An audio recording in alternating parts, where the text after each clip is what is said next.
안녕하세요. 산재박사TV의 박찬수 노무사입니다. 안녕하세요. 노무법인 이산의 이승주 노무사입니다. 이번 영상에서는 근로자가 출퇴근을 하던 중 발생한 사고에 대해서 산재 승인을 받은 사례들에 대해 소개를 해드리겠습니다.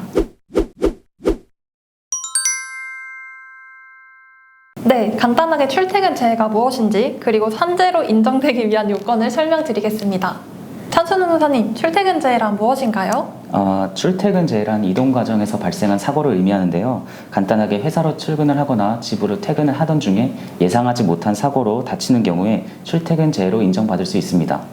출퇴근제로 인정되기 위해서는 세 가지 기준을 충족해야 되는데요. 승주 노무사님 어떤 기준이 있죠?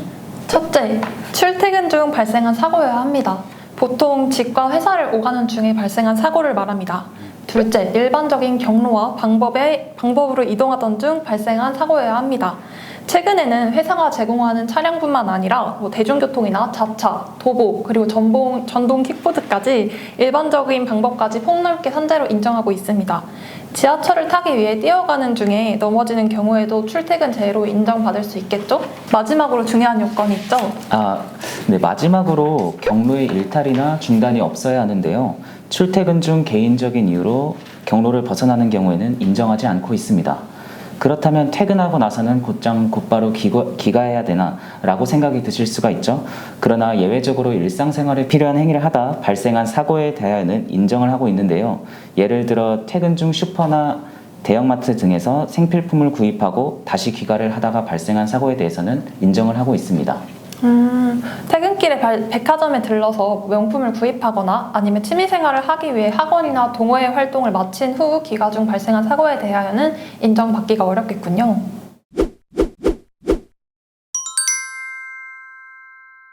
출퇴근제 실제 사례가 정말 다양하지 않나요? 맞아요. 정말 여러 유형이 있는데요. 찬수 노무사님, 최근에 어떤 출퇴근제 사례를 보신 게 있나요?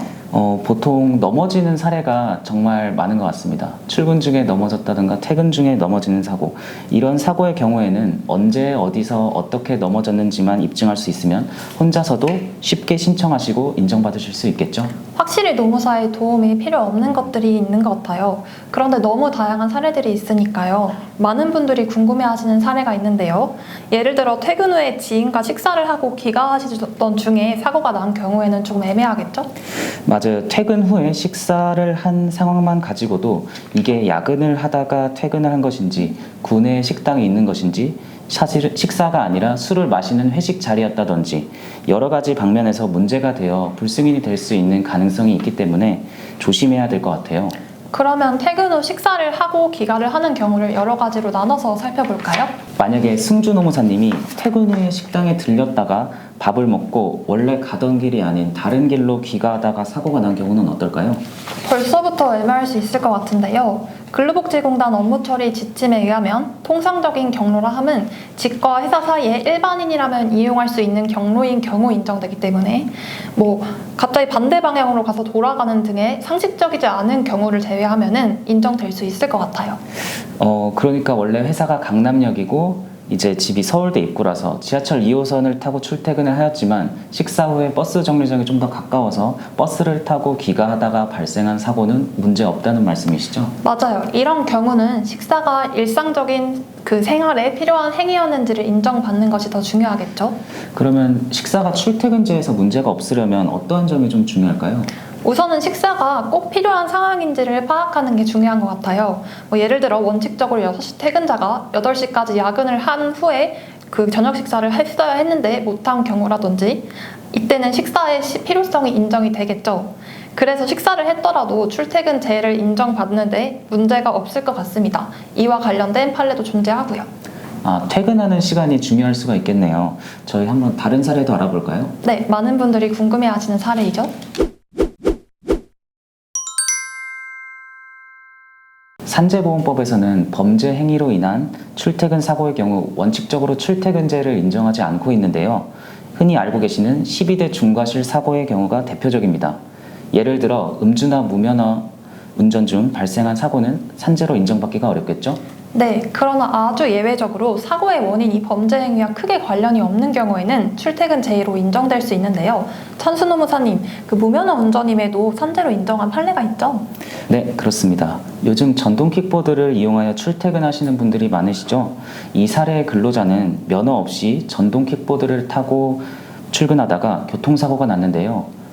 무면허 운전은 12대 중과실에 해당합니다.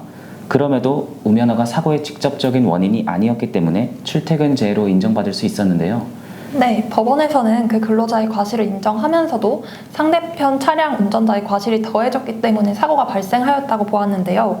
이처럼 범죄 행위니까 당연히 안 되지라고 생각하실 수 있겠지만 근로자의 당연한 권리인 산재보험에 제한을 두는 것은 여러 가지 그 사고 경위를 보고 신중하게 판단하셔야겠습니다. 오늘 영상 어떠셨나요? 출퇴근 사고는 이건 산재다, 산재가 아니다. 쉽게 판단하기에는 너무나 다양한 상황들이 있죠? 네, 그렇습니다. 퇴근 후에 바로 집으로 가는 상황이라면 무리 없이 산재로 인정될 수 있겠습니다. 그러나 사실 그렇지 않은 경우가 너무 많으니까요. 사고가 출퇴근 사고에 해당하는지 헷갈리신다면 산재 전문 노무사와 상담해 보시고 사건 진행해 보시길 바랍니다. 네, 이상으로 산재박사TV의 이승주 노무사 박찬수 노무사였습니다. 감사합니다.